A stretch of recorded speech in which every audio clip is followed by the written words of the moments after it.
This morning, some words by Andra Day. All we need is hope.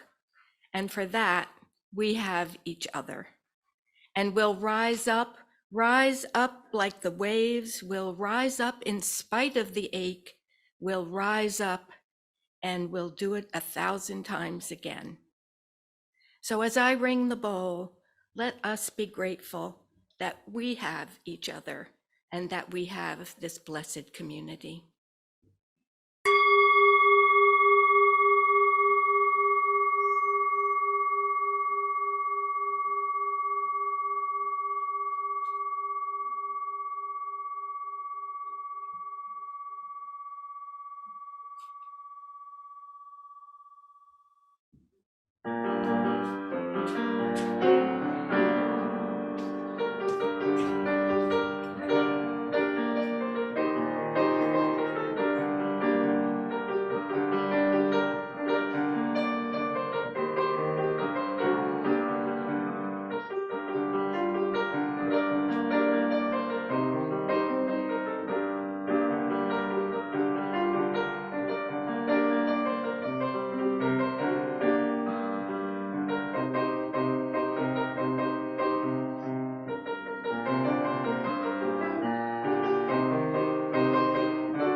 Woo!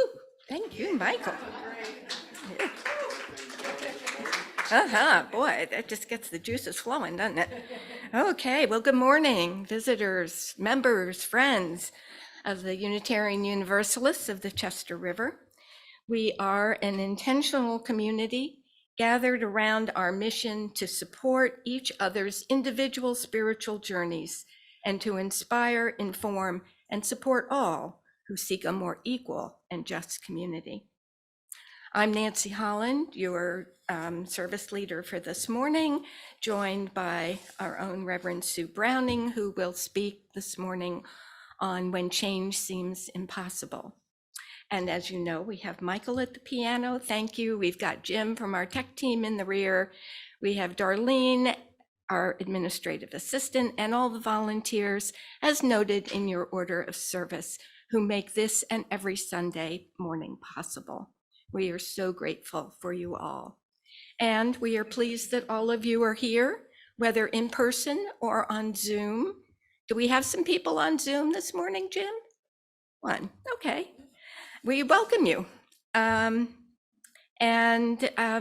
we strive to widen our circle and welcome everyone to the table. And I don't know whether we have kids this morning, but if we do, it's great.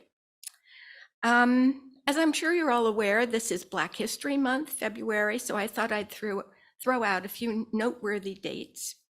If you missed it, Rosa Parks' birthday was February 4th, and Frederick Douglass's birthday was Valentine's Day, so we should all be able to remember that one, February 14th.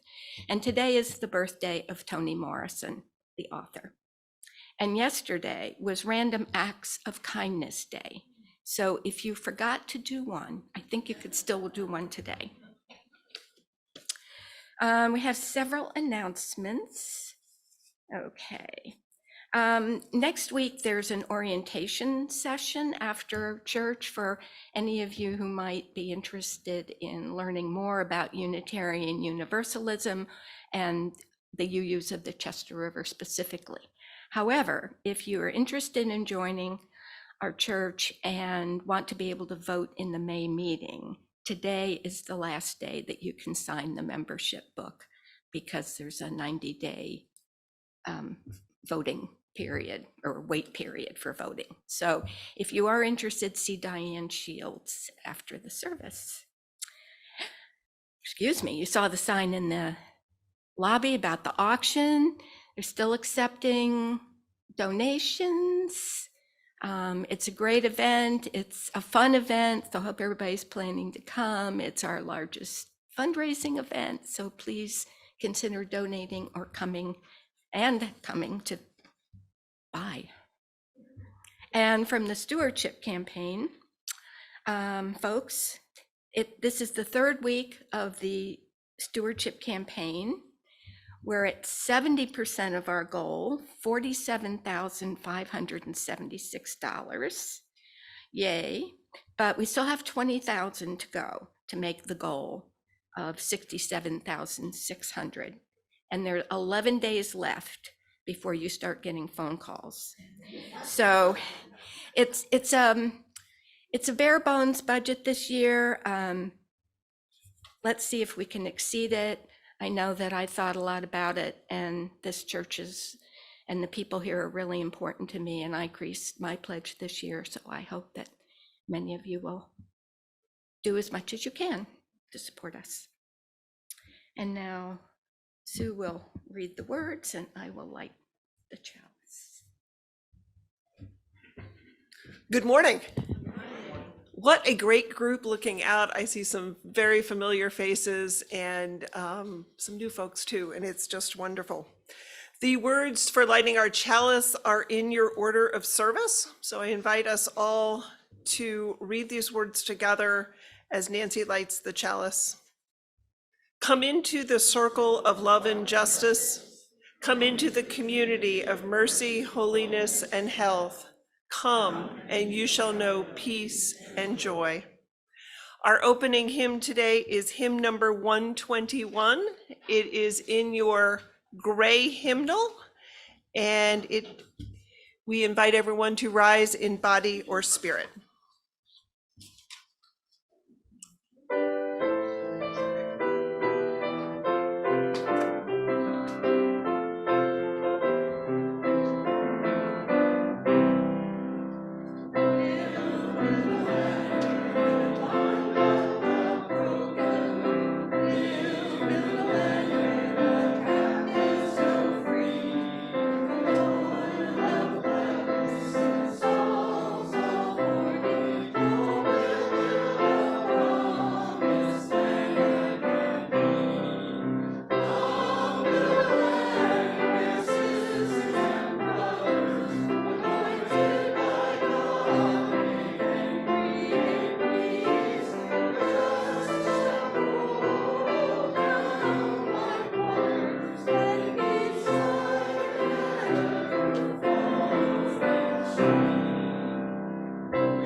contact, we just didn't know what the eye contact meant. That's fine, we're good. Opening words this morning are from The Way We Rest by Jeff Foster. Oh, sweet and beloved children, you are so overwhelmed by life sometimes, I know, by the enormity of it all, by the vastness of the possibilities, by the myriad of perspectives available to you. You feel so pressed down sometimes by all the unresolved questions, by all the information you are supposed to process and hold, by the urgency of things. You are overcome by powerful emotions, trying to make it all work out somehow, trying to get it all done on time, trying to resolve things so fast, even trying not to try at all. You are exhausted, sweet one, exhausted from all the trying and the not trying, and you are struggling to trust life again. It's all too much for our poor organism, isn't it? You are exhausted, you long to rest, and that is not a failing of yours, not a horrible mistake, but something wonderful to embrace. And please rise again as we, second hymn? No. Oh, sorry. Time for centering, Reverend Sue.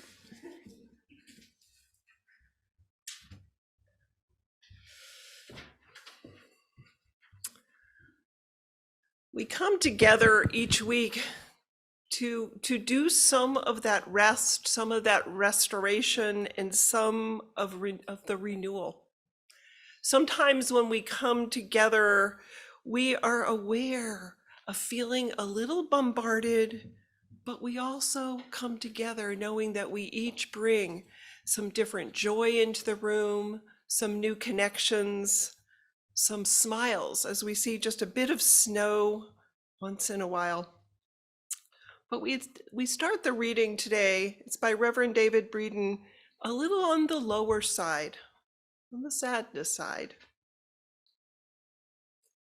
I invite you now into a time of reflection. We cry out in grief at the suffering we see. People, all living things, the planet, preventable suffering, yet it continues to go on and on. When we feel overwhelmed, we gather to find a path, to find new ways forward. When we feel overwhelmed, we know that to our right and to our left are faces of caring, faces of companionship.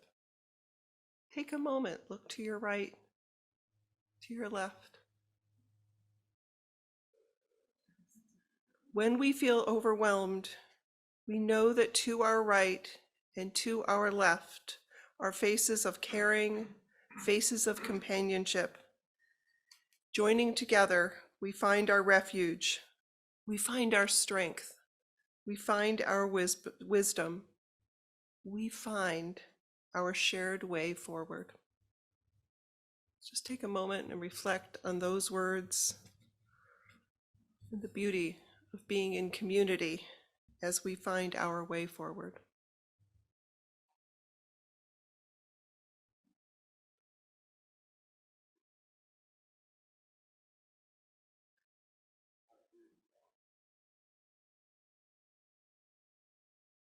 For the many paths we take, we are grateful. And one of the things we do to build community is do our acknowledgements of the heart. Nancy will lead us.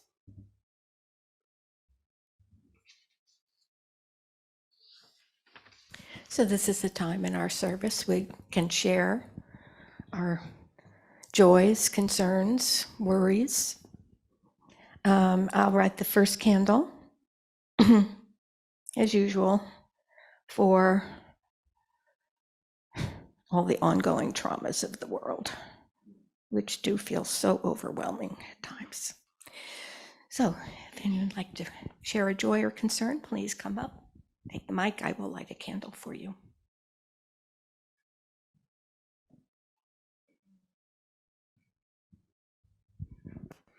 I have a joy. I have a 14-year-old grandson who's really been struggling with being a teenager in the 8th grade.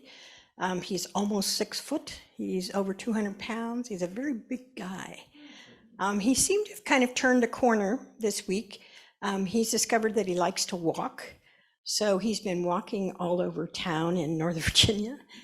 And he's also realized he's got only 9 months till he's 15, and he can get a job at his dream job at Wegmans grocery store.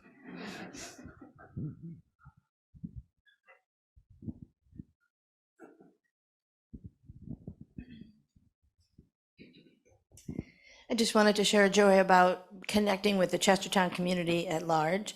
And there's been lots of growth in my life and connecting with other people, which is a big deal for me because normally when I would notice too many people I knew in a grocery store, it was time to move. So I'm progressing in my soul, but I wanted to say that I'm very happy also that we get to do Reiki here, but I just connected with Christina Stitchcomb and we're doing Reiki with horses. And it has been like a life goal to be able to do energy work with horses. So I just appreciate Chestertown. Everything I needed was here.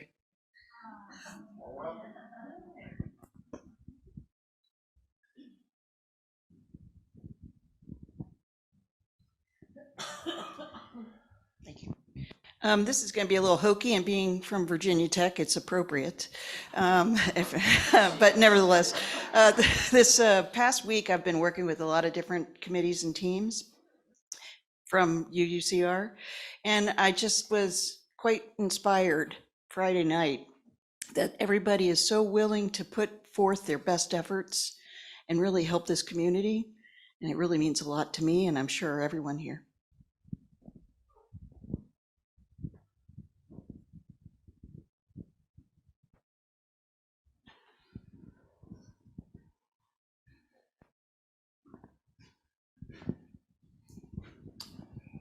If you weren't at the mainstay on Tuesday night for Fat Tuesday, you missed a hell of a show.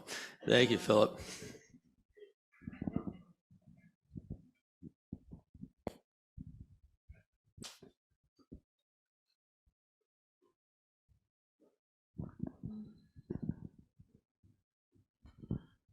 So sorry about stepping out on you all just a minute ago, but a month or so ago, I mentioned that my brother has pancreatic cancer, and a major concern for me. Last Friday, he had surgery at Johns Hopkins, the Whipple procedure, and I just received a phone call from my sister-in-law, so I was like, oh, I gotta go out and take that. And basically, it's great. The Whipple procedure went well. The doctor said it was excellent results, and he's being moved from ICU to just regular inpatient now. So everything is fantastic. Thank you all for thinking about it.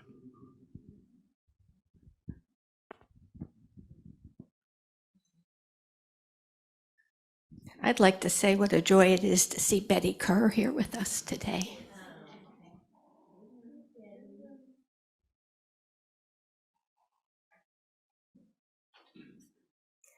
And for those joy concerns that we're still holding in our hearts, I will light this last candle and maybe take a moment of silence.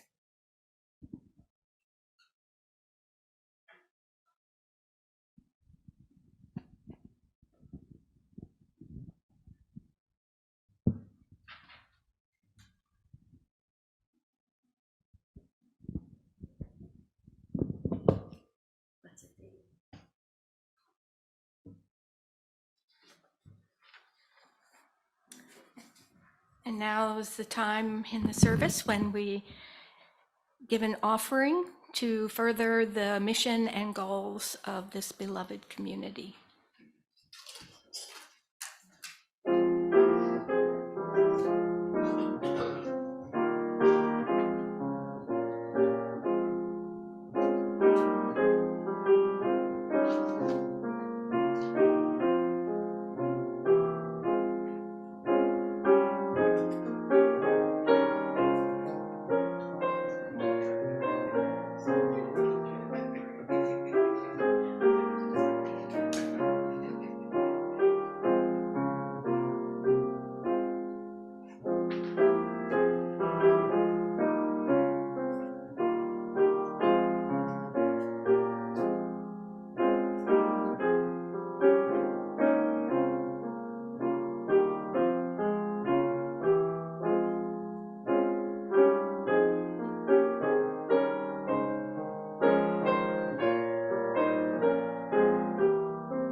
For these gifts generously given, we are grateful. And now, Reverend Sue.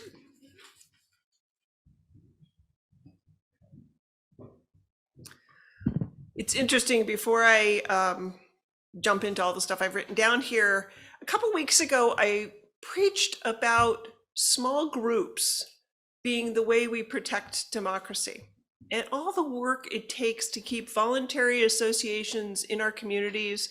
Pat Bjorky, lovely to see her. There's lots of places where I've watched people keep groups going. And as I look at the chalice and I look at the quilt behind me, I recognize what it really means for a group to meet every single week and be prepared and have music and have this joy. So for all that have made this place possible, thank you. So I'm going to begin with a reading. It's from the book Just Mercy, which amazingly was written 10 years ago. I think a lot of folks read it, by Brian Stevenson. And it's for context. He was writing about the 1980s, and he had been working more and more with those who were facing execution. The excerpt. We located our new office in Montgomery in the shadow of these two executions. The men on death row were more agitated and unnerved than others. When Herbert Richardson received word in July that his execution was scheduled for August 18th, he called me collect from death row. Quote, "Mr. Stevenson, this is Herbert Robertson, and I've just received a notice they will execute me on August 18th. I need your help. You can't say no.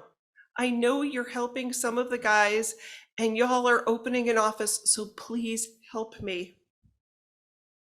Brian Stevenson, I replied, "I'm so sorry to hear about your execution date. It's been a rough summer. What does the volunteer lawyer say?" I don't have a volunteer lawyer. My volunteer lawyer said he couldn't do any more to help me over a year ago. I need your help. I didn't know what else I could do to be truthful. And I said, "Mr. Richardson, I'm so sorry, but I don't have books, staff, computers, or anything we need to take on a new case. I haven't hired lawyers. I'm trying to get things set up." Richardson, "But I have an execution date. You have to represent me. They're going to kill me." I know what you're saying, and I'm trying to figure out how to help you, but we're just so overextended, Stevenson said. I don't know what to say, and a long silence fell between us. I could hear him breathing heavily on the phone, and I could just imagine how frustrated he must be. I was bracing myself for him to say something angry or bitter. But then the phone suddenly went silent. It hung up. The next day he called again, to my relief. "Mr. Stevenson, I'm sorry, but you have to represent me. I don't need you to tell me that you can stop this execution. I don't need you to say you can get a stay. Just say you'll do something and let me have some hope." It was impossible for me to say no, so I said yes.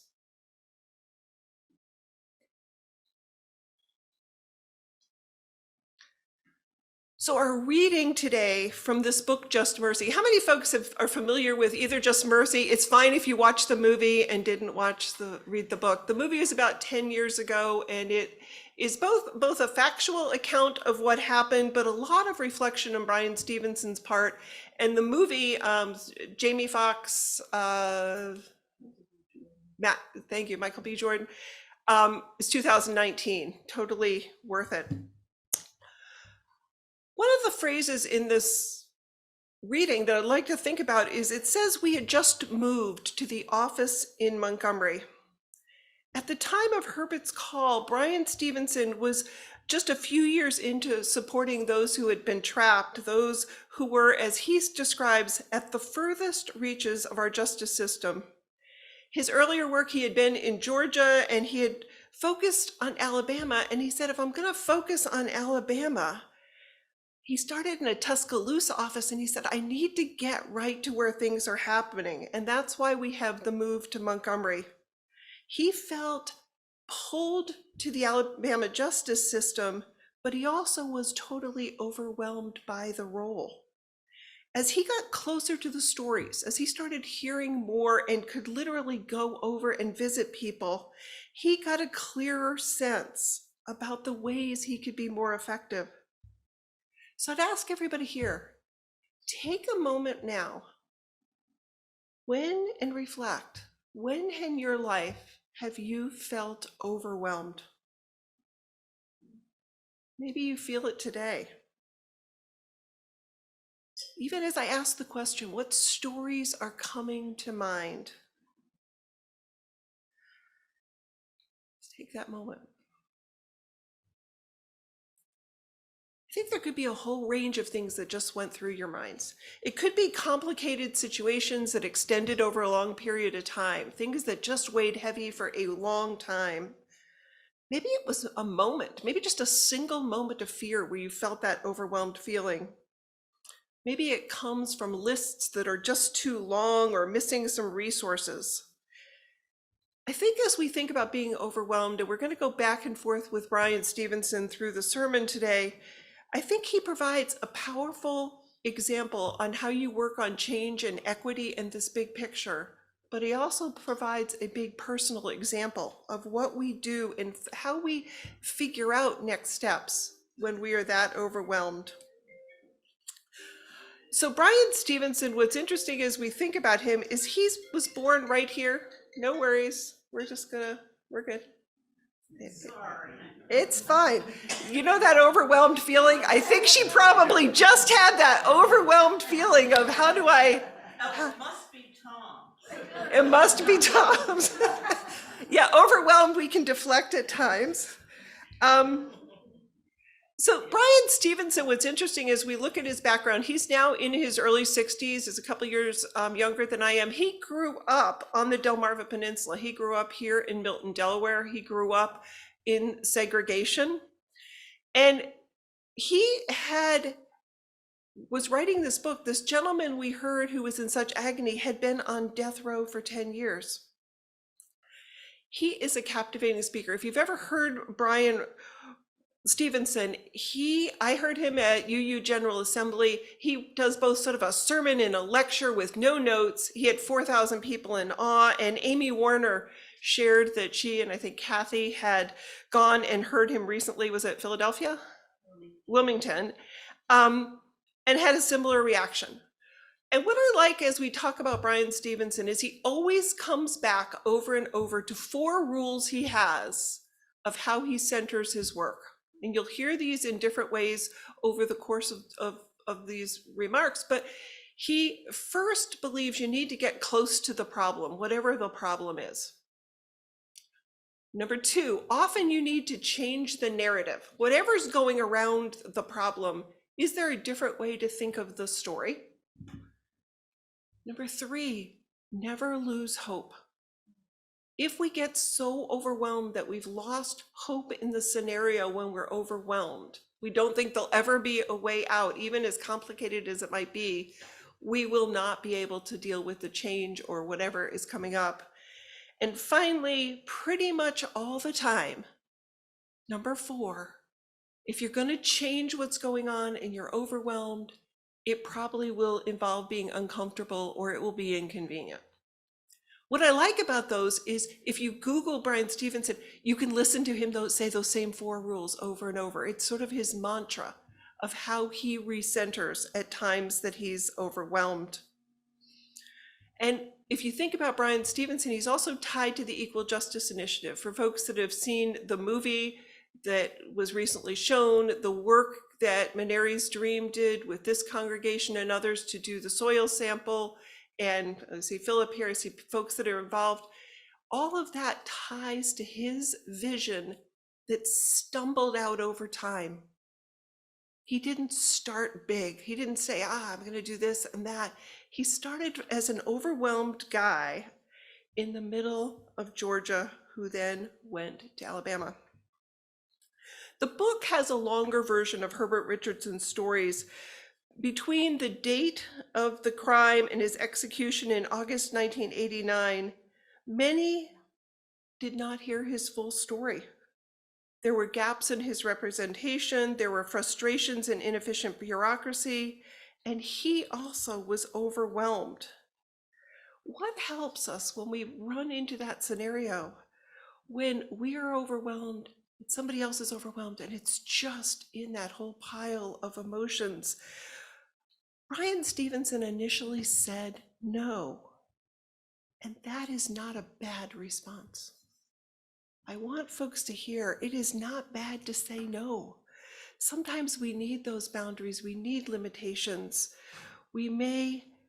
It may be the first thing I say if a congregant calls me and wants to talk something out is just pause. It's okay to not solve everything all at once. But then he started making the choice. He had to make some trade-offs. He was going to be inconvenienced. There were going to be some places that would take him to the next step. I'm guessing at the time he didn't even have his 4 rules. He was just being led by a combination of head and heart.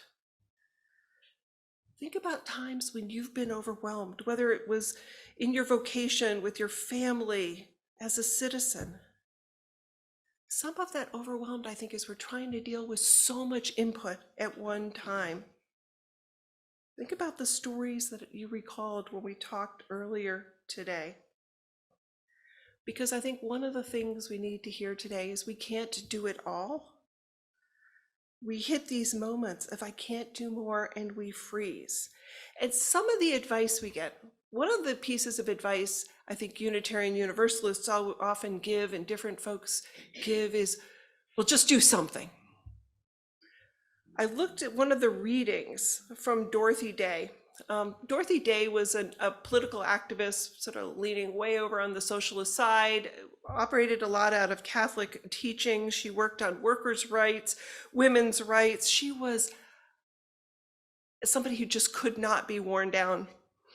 And her famous quote is this: "People say, what is the sense of our small effort? They cannot see that we must lay one brick at a time, take one step at a time.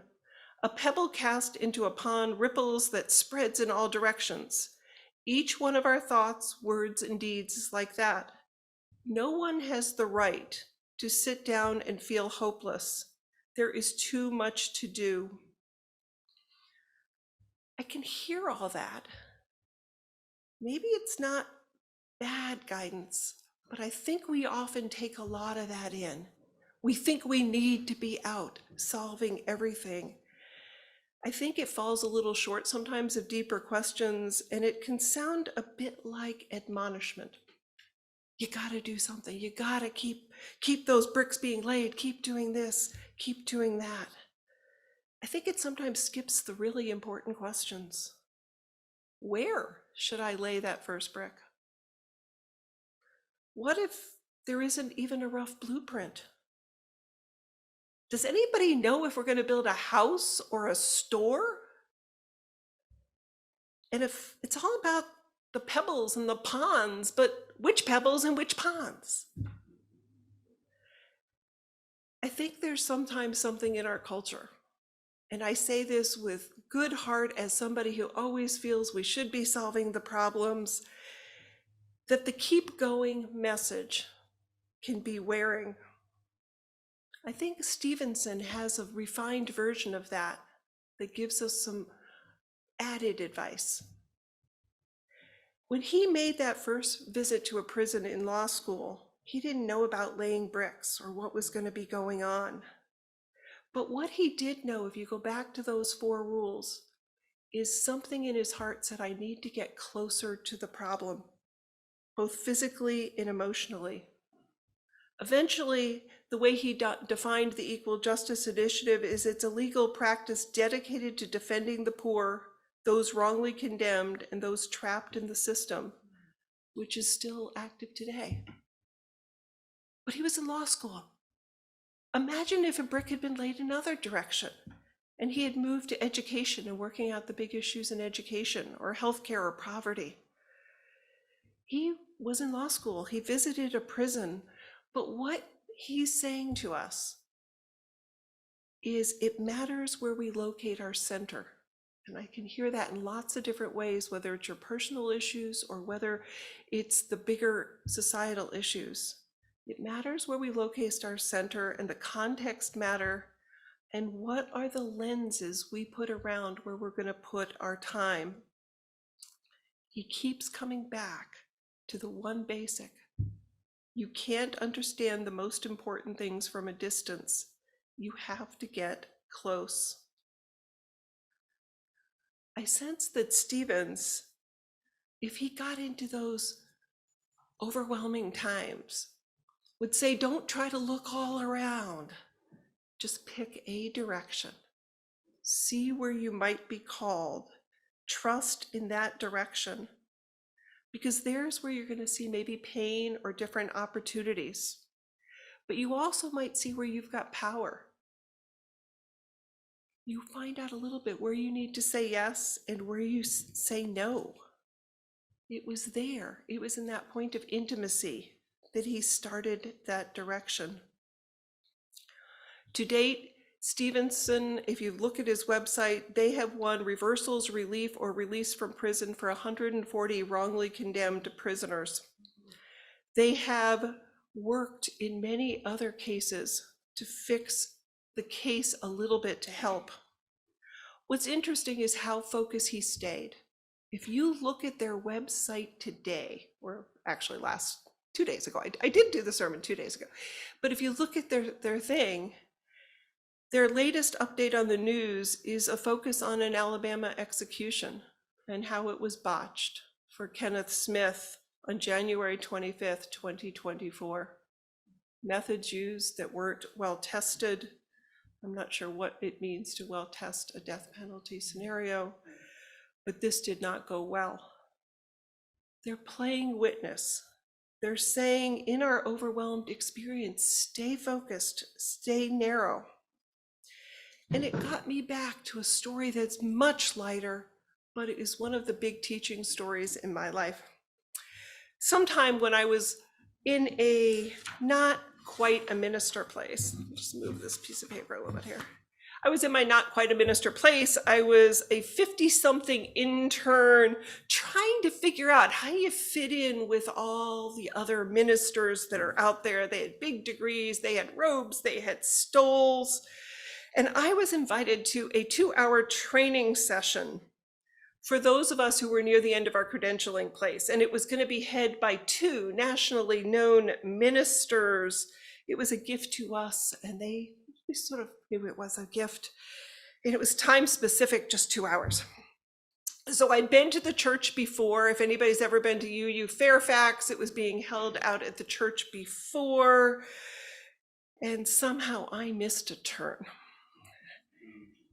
Instead of being comfortably early, I pulled into a parking lot 5 minutes after we were going to start, which for me is not okay.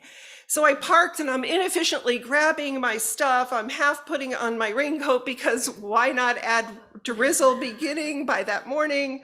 And I'm scrambling across a large gravel parking lot. And this is when I was writing this, I was like, and it truly was uphill. And I heard a yell in my direction, Sue, take your time. We haven't started yet. There's no need to rush. So one of these 2 big name ministers who was running the program, she knew my name. She had reassured me. And as big a deal as some of the Brian Stevenson places are, I take her lessons seriously too. A few reminders when you're overwhelmed. Sometimes in life you get a break. Something just good happens, and I think we find some hope in that. And sometimes you're the one offering the break to someone else. I'm pretty sure she does not know I am telling this story to get today. And good ministry, I learned. Good outreach. Good place where we are all ministers, we are all in the community, starts local, it's personal, and it's relational. I can guarantee you that lesson of grace was way bigger. At that point, we were no longer going to have a 2-hour class, we were going to have an hour and a half or so. doing that. The minister who drew me into that circle was Reverend Mary Catherine Moore. And the other minister, because I know we've got folks there, was Reverend Fred Muir. And Catherine Moore, she was way younger than I was. She was already the minister of a large church in Fairfax, and she is now the president and CEO of the Unitarian Universalist Service Committee. They are our international humanitarian arm. They are the group we have at the United Nations. Some of the issues we pick up there where we push for change are, we are one of the denominations who picks up the LGBTQ mantle in all the different places that it's there. We look at some of the other places of conflict around the world.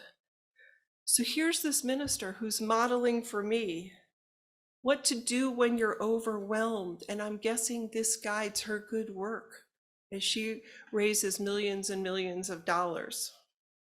The lessons for me: stay local, learn names. I know people tell me you can't learn names. You can learn a few. You can use name tags and check in with folks.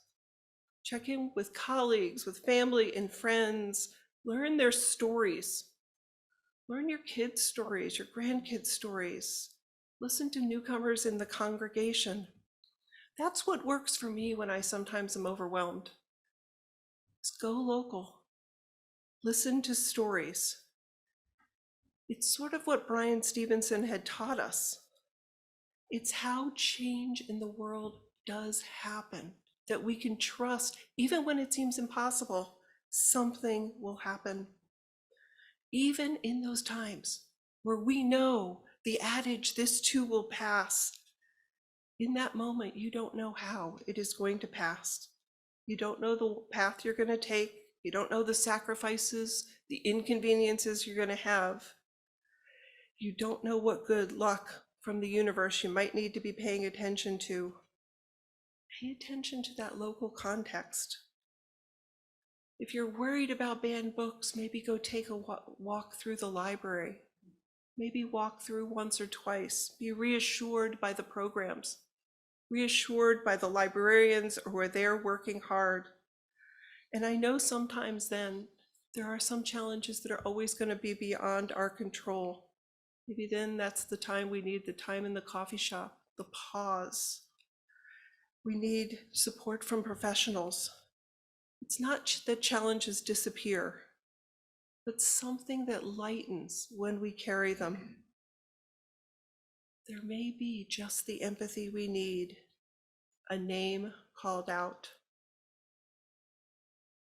So whether we're facing the worry about our society, the commitments we make, whether we're trying to dismantle systems of oppression or help with improving fairness and equity, or we're walking through enough time personally, we're just overwhelmed by the headlines. It's human for that to happen. Nancy's reading was telling the children, yes, it is part of life. You will be overwhelmed, but in time, and a pause is often useful. We'll need to choose a pond. We'll have to choose our next pebble. And most importantly, friends, we need to remind one another to be close enough to that pond to make the throw. Brian Stevenson, stay close, change the story, keep hope, and be ready to be inconvenienced. It seems to have served him well for 30 or 40 years. May it be so, blessed be. In that spirit, our final hymn is One More Step, and then we will have some time for discussion. One More Step is 168. Please rise and embody your spirit.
So for our discussion, anything is fair game, and I'm so curious about any examples or stories that came to mind when I asked you to think of a time you were overwhelmed. So no pressure to share, but if you have one, wonderful. Any other reflections?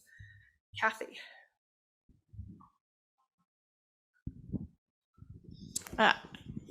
I taught political science for 38 years, lived to tell the tale. And Brian attended the undergraduate institution where I taught for 17 years. I was not there when he was a student. However, we became friends when he was on the board of trustees and have maintained that friendship over the years.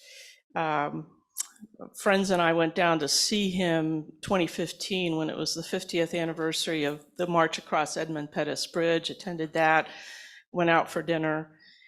What I want to say is when his book, Just Mercy, came out, I required it in my Introduction to Law and the Legal System class. And there has been no other book in my 38 years of teaching that had the impact on students. And one of the statements that was made several times over the years since 2015 when it came out was students would say, Dr. Lee, I was in the library reading Just Mercy, and I started to cry. And I had to get up, and I had to go somewhere and be by myself. I heard that repeatedly. And it was interesting to think about what was spurring that. For white students, that book, I think, was one of their first encounters with the issue of race in the criminal justice system. For students of color, and in particular Black students in my class, that book spoke to their experience in a way that no other book, well, I shouldn't say no other book, but few books required in classes can speak to that experience. So he is a remarkable person. And that book, if you have not read it, I would urge you to read it. It is timely. Unfortunately, it continues to be timely. So I appreciated your using it this morning, Sue. So thank you.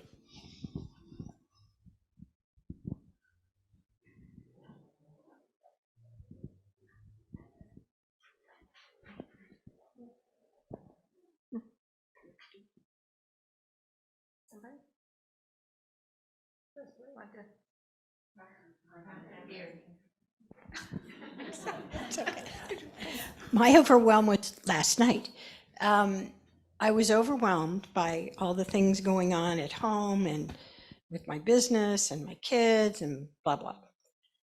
And my husband, Ted, asked me to do something, and I said, I can't. I just can't. And I don't say that very often, but I had clearly just reached my limit and said, right now, I'm just going to say no. And that's pretty rare. But it's nice to hear that that's okay to just say no.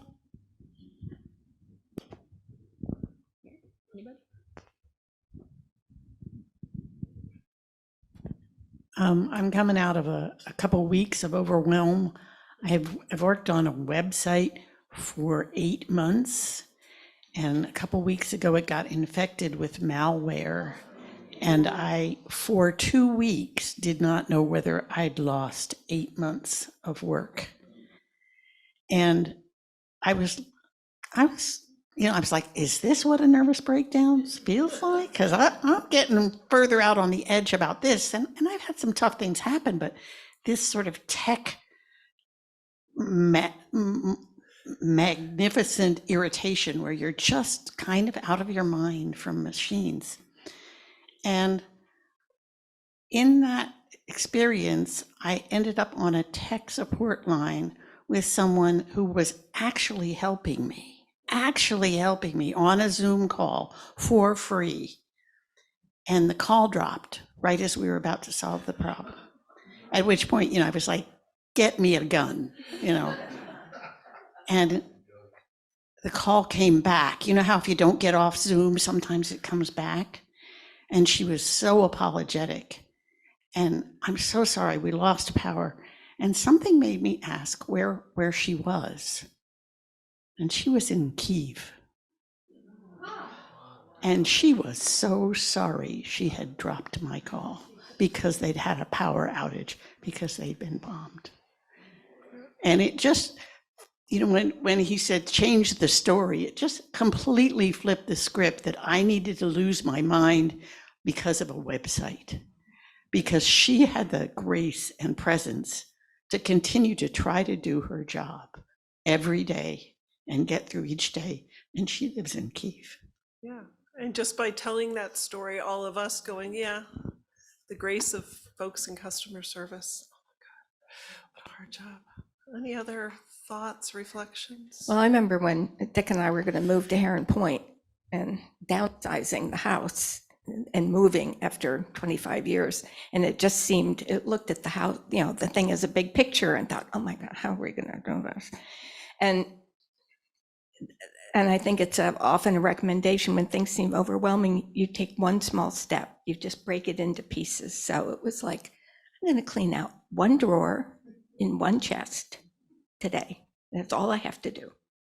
And that helps, I think, sometimes breaking big things down into smaller, accomplishable pieces. Yeah, Mark.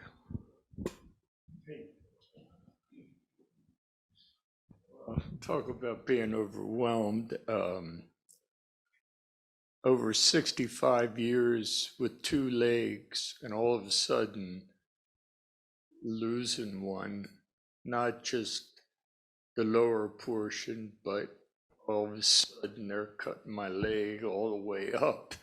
And I had no one really to make decisions for me. It was me by myself.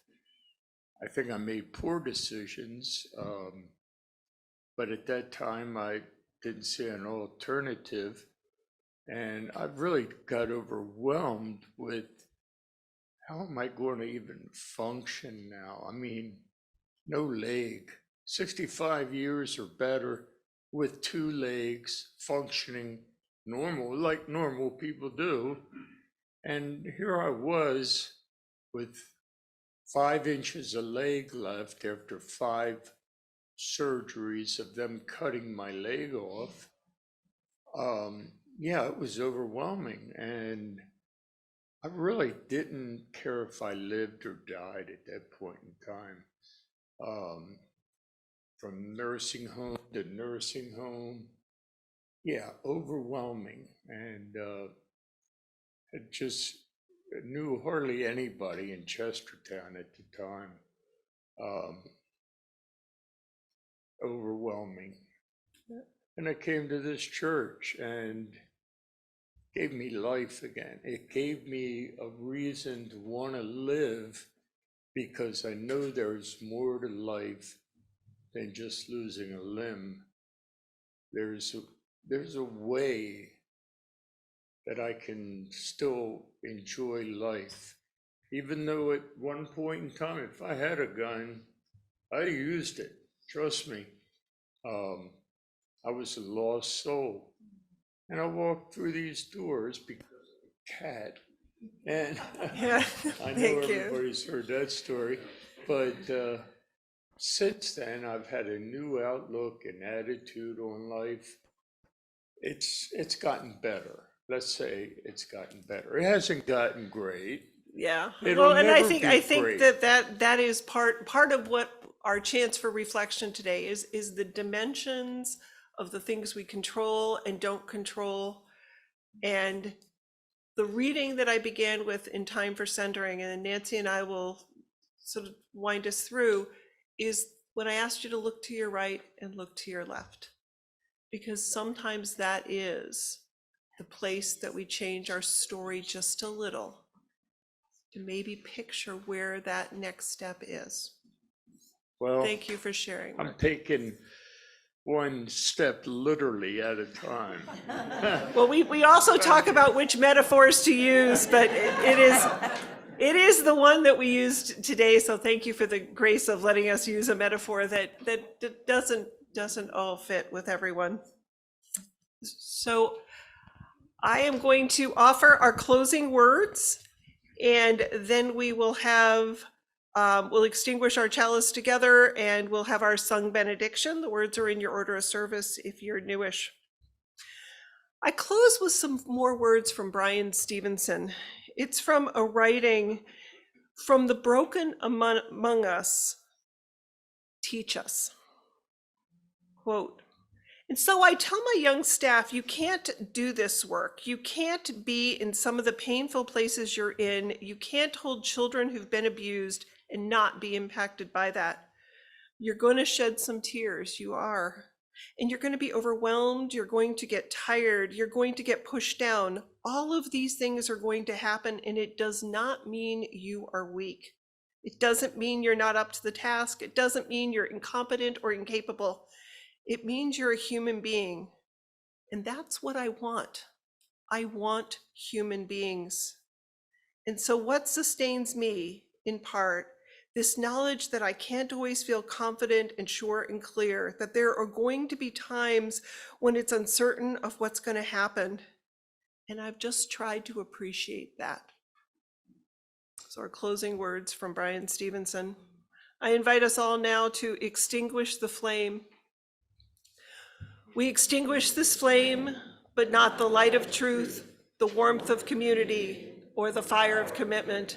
These we carry in our hearts until we meet again.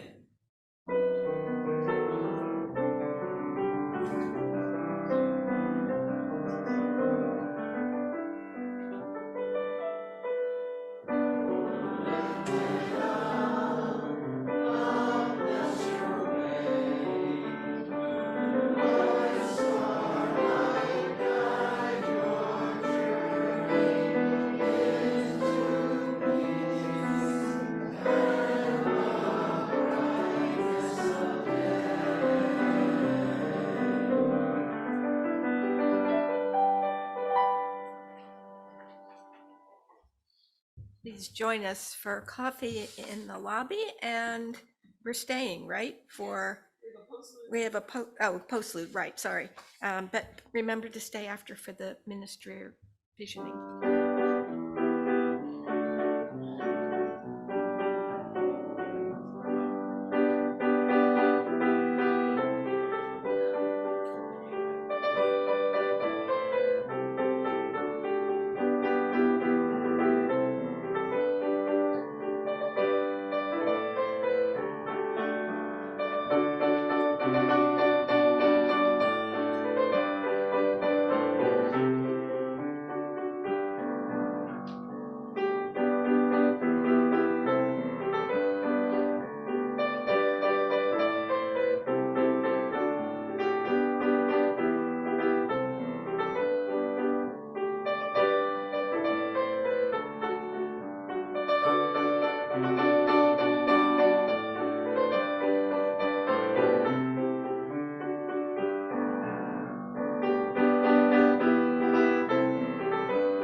Have a great week. For the visioning people, is there any directions on where people go? I'm looking to MQ. Why don't you tell people what they need to do? Morning again. What we'd like you to do is go get some coffee. We have some snacks out there, and you just come back in if you'd like to voice your opinion on the vision for ministry going forward. Maybe about 10 minutes. That's good. Thank you. Have a great week, everyone.